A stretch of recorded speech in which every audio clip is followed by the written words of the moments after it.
कैसे किया था लक्ष्मण जी ने इंद्रजीत का वध, वो भी 12 साल सोए भी नहीं और कुछ खाए भी नहीं। जी हाँ मित्रों, आप देख रहे हैं अध्यात्म गुरु चैनल। आपको बता दें कि मैंने एक वीडियो बनाया था लक्ष्मण जी के मूर्छित होते ही क्यों हंसने लगी थी उर्मिला। कुछ लोगों ने मेरे पास बहुत कमेंट किया था कि आखिर आप झूठ क्यों कह रहे हैं, लक्ष्मण जी तो 12 साल सोए नहीं और उसके बदले में उर्मिला सोती रही। लेकिन दोस्तों आपको बता दें कि आज तक जितने भी यूट्यूबर ने वीडियो बनाया है उसने कभी वाल्मीकि रामायण नहीं पढ़ा है। वाल्मीकि रामायण में उर्मिला का सोने का कहीं भी जिक्र नहीं मिलता है। कृतिवास रामायण में भी इसका कहीं भी जिक्र नहीं मिलता है। जी हाँ दोस्तों, ये लोगों को भ्रम में फैलाने के लिए थोड़ी बहुत कहानियों को जोड़ देते हैं। जी हाँ मित्रों, आज मैं आपको पूरे सच्चाई और पूरे प्रमाण के साथ वीडियो बनाने जा रहा हूँ, जिसको आप लोग ध्यान से सुनें और देखें। मित्रों आपसे निवेदन है कि अगर आप चैनल को पहली बार देख रहे हैं तो चैनल को सब्सक्राइब कर लें, घंटी के निशान को दबाकर ऑल पर क्लिक कर दें ताकि जो भी नया वीडियो बनाऊं तो उसकी सूचना आपको सबसे पहले मिल जाया करे। एक बार भगवान श्री राम जी अपने दरबार में बैठे हुए थे और उस समय रावण को मारकर उनका अयोध्या आना हुआ था। उनका राज्याभिषेक हो चुका था। लक्ष्मण जी भी भगवान श्री राम की सेवा कर रहे थे, हनुमान जी भी साथ में विराजमान थे। उसी समय ऋषियों की एक बहुत बड़ी टोली आई जो भगवान श्री राम के दर्शन करने के लिए आई थी। भगवान श्री राम ने सभी ऋषियों को आदर सम्मान के साथ बैठाया और इसके बाद में उन्होंने वार्तालाप करना शुरू किया।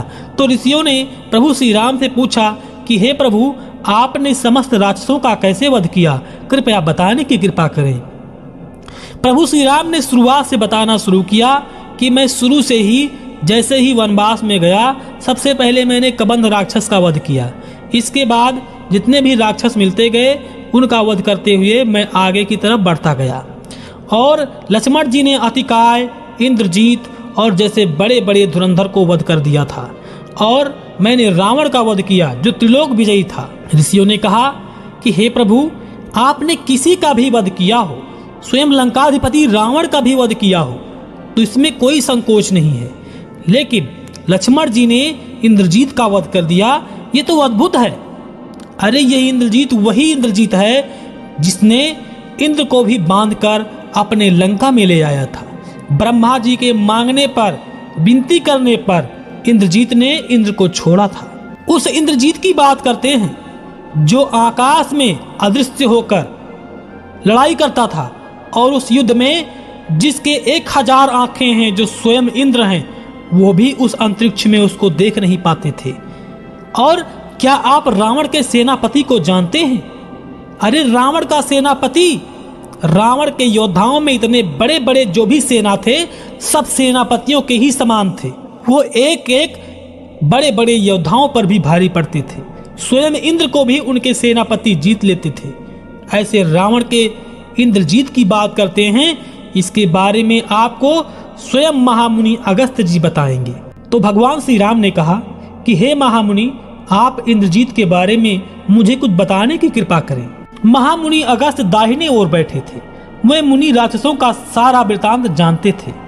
वहीं अगस्त्य मुनि राक्षसों की कथा कहने लगे। सभासदों समेत रघुबणी रामचंद्र जी सुनने लगे। अगस्त्य ने कहा, हे रामचंद्र, तुमसे पूछता हूँ कि बताओ लंका के भीतर तुमने कैसे युद्ध किया? देव लक्ष्मण और तुम धुरंधर हो, किस किस वीर का किस किसने वध किया? श्री राम ने कहा, मुनि आपके चरणों में निवेदन करता हूँ, हम दोनों भाइयों ने बहुत युद्ध किया है। इतने राक्षसों का वध किया उनकी गिनती नहीं है। वे सभी यम के समान पराक्रमी थे। मैंने रावण कुंभकर्ण का वध किया। लक्ष्मण ने अतिकाय, इंद्रजीत जैसे विशाल धुरंधर का वध किया। मुनि ने कहा, हे प्रभु सुनो, मैं तुमसे निवेदन करता हूँ। इंद्रजीत लंका में सबसे बड़ा वीर था। वह इंद्र को बांधकर लंका में ले आया था। तब ब्रह्मा ने आकर उसको मांग लिया था। इंद्रजीत बादलों की ओट में रहकर अंतरिक्ष में युद्ध करता था। मेघनाद जैसा बाण चलाने वाला निपुण कोई और नहीं था। देव लक्ष्मण ने उसका वध किया। ये तो बहुत अद्भुत है। लक्ष्मण के समान वीर त्रिभुवन में कोई नहीं है। राम ने कहा, हे मुनिवर, क्या आप कहते हैं ऐसा कैसे संभव हो सकता है? महावीर कुंभकर्ण और रावण दुर्जय थे। देवता, गंधर्व, यक्ष, किन्नर उसके साथ युद्ध करने में बराबरी नहीं कर सकते थे। ऐसे रावण को छोड़कर आप इंद्रजीत का बखान करते हैं। मुनि ने कहा, हे प्रभु, तुमसे कहता हूँ, जीत जैसा वीर त्रिभुवन में नहीं है। जो व्यक्ति 14 वर्ष निद्रित नहीं हुआ हो, 14 वर्ष जिसने स्त्री का मुख नहीं देखा हो, जो वीर 14 वर्ष अनाहारी रहा हो, वही व्यक्ति इंद्रजीत का वध कर सकता है। श्री राम ने कहा, हे मुनि, आप यह क्या कह रहे हैं? हम 14 वर्ष लक्ष्मण को फल देते रहे, सीता सहित 14 वर्ष भ्रमण करता रहा है। कैसे लक्ष्मण ने सीता का मुख नहीं देखा? हम सीता के साथ कुटिया में रहा करते थे, लक्ष्मण भाई दूसरी कुटिया में रहता था, तो फिर 14 वर्ष कैसे निद्रित नहीं रहा? ऐसी बात कैसे विश्वास कर लें? मुनि ने कहा, हे नारायण, लक्ष्मण को तुम सभा में ले आओ, बात सत्य है या नहीं पूछो तो खुद ही पता चल जाएगा। प्रभु श्री राम ने कहा, हे सारथी सुमंत्र, शीघ्र जाओ और लक्ष्मण जी को बुलाकर सभा में ले आओ।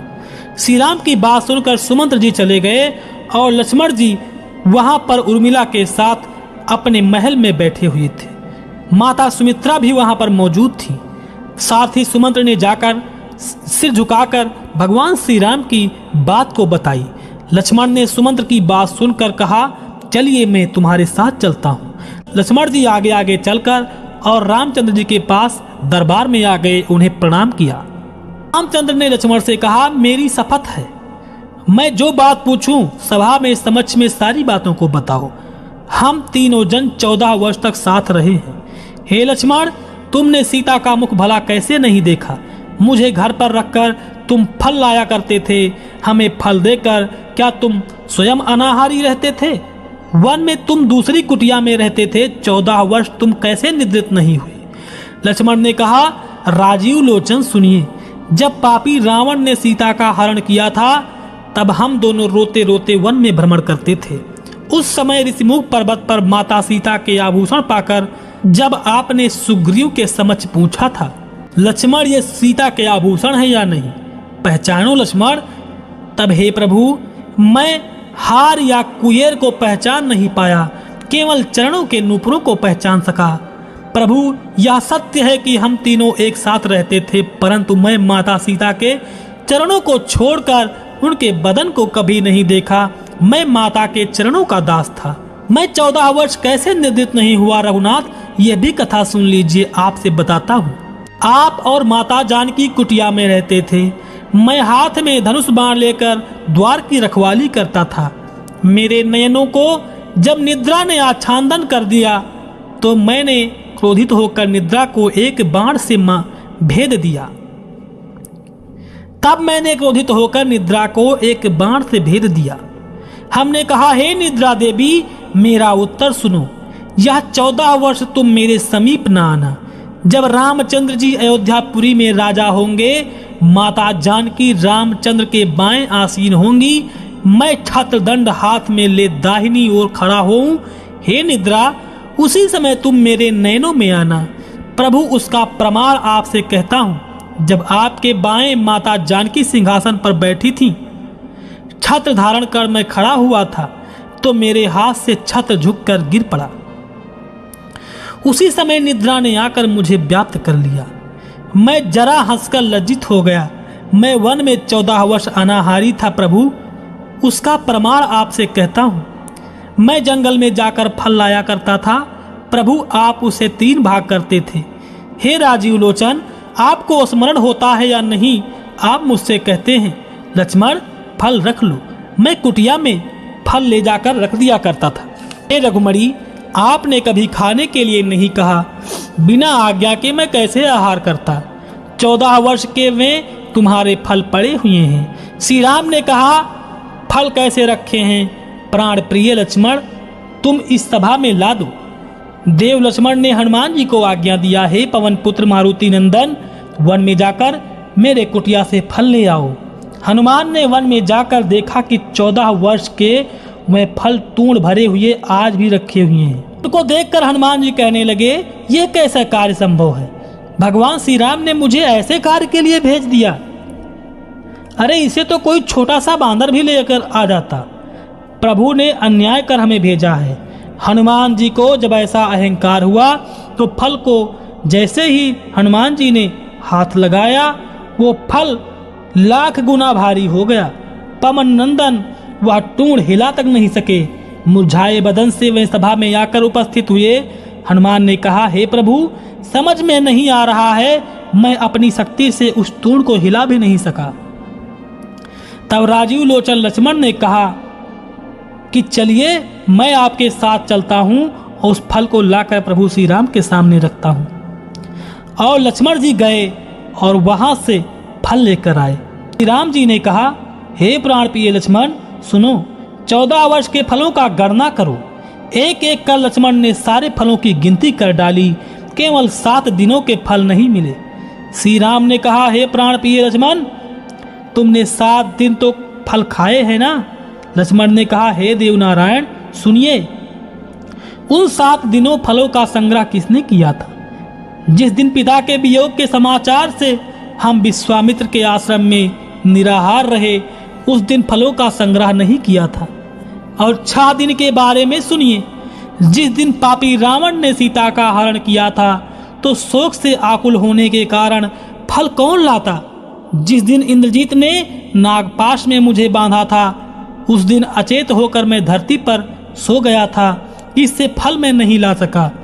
चौथे दिन की बात चरणों में निवेदन करता हूँ, जिस दिन इंद्रजीत ने माया के सीता का बनाकर उनके सिर को काट लिया था, उस दिन शोक रूपी अग्नि में दोनों भाई दग्ध होने के कारण हम फल नहीं ला पाए। हे प्रभु, आपको स्मरण होना चाहिए। प्रभु, एक दिन की बात है, आपको स्मरण है या नहीं ये मुझे नहीं पता। हम दोनों पाताल में महिरावण के यहाँ बंदी बनकर रहे थे। आप पूछ लीजिए, उसके साक्षी पवन नंदन है। उस दिन फलों का संग्रह नहीं किया गया था। जिस दिन रावण ने मुझे शक्ति मारी थी, नारायण आप शोक से अधीर हो उठे थे। प्रभु, नित्य मैं ही फल लाता था, चूंकि यह दास पड़ा हुआ था, फल नहीं लाया गया। 7वें दिन की बात क्या कहूँ, जिस दिन रावण वध के कारण अपार आनंद था, सब लोग आनंद उत्सव में चंचल हो उठे थे, उसी हर्ष में फल लाना भूल गया। हे जगत के नाथ, आप विचार कर देखें, ये 14 वर्ष हमने कुछ नहीं खाया। आपके मन में यही धारणा थी कि लक्ष्मण नित्य फल लाता है और फिर खाता भी है। हे प्रभु, आप पूर्व कथा कैसे विस्मृत हो गए? हम दोनों को विश्वामित्र से मंत्र मिला था प्रभु, आप उसे भूल गए। मुझे स्मरण है, ऋषि विश्वामित्र ने जो उपदेश दिया था, उसी कारण 14 वर्ष उपवासी रह सका। उस मंत्र के कारण मैं 14 वर्ष तक कुछ नहीं खाया पिया। फिर लक्ष्मण जी ने कहा कि हे प्रभु, हे भैया, विश्वामित्र जी के मंत्र के द्वारा मैं 14 वर्ष तक कुछ नहीं खाया पिया और ऐसे ही रहा। इसी वजह से इंद्रजीत मेरे बाणों के द्वारा मारा गया। और लक्ष्मण की बात को सुनकर प्रभु श्री राम ने लक्ष्मण जी को गले से लगा लिया और रोने लगे कि हे भाई, तुमने मेरे लिए कितना बड़ा त्याग किया है। इसी प्रकार सबको विदा करती हुए भाई को लेकर रामचंद्र जी अंतापुर चले गए और सभी ऋषि मुनि अपने अपने स्थान को चले गए। मित्रों, आपको प्रमाण भी मैंने दिया है। अगर आपको वीडियो अच्छा लगा हो तो वीडियो को लाइक कीजिए। मैं आपसे निवेदन करता हूं और टारगेट रखता हूं 5000 लाइक का। 5000 लाइक तो ज़्यादा होता नहीं है। आप लोग वीडियो को लाइक कीजिए। चैनल पर नए हैं तो चैनल को सब्सक्राइब कीजिए। और अगर आप मेरे वीडियोज को फेसबुक पर देखना चाहते हैं तो फेसबुक पेज का लिंक मैं डिस्क्रिप्शन में दे रहा हूं, वहां से जाकर आप मेरे फेसबुक पेज को भी लाइक कीजिए। और मुझसे अगर बात करना चाहते हैं वीडियो कॉल के जरिए तो आप मेरे इंस्टाग्राम के लिंक को फॉलो कीजिए, जहां से मैं आपसे बात करूंगा, वो भी वीडियो कॉल के जरिए। आप मुझसे कुछ भी सवाल जवाब पूछ सकते हैं। मित्रों, अब लेते हैं विदा, मिलेंगे नए ऐसे ही कथा के साथ। तब तक के लिए जय श्री राम।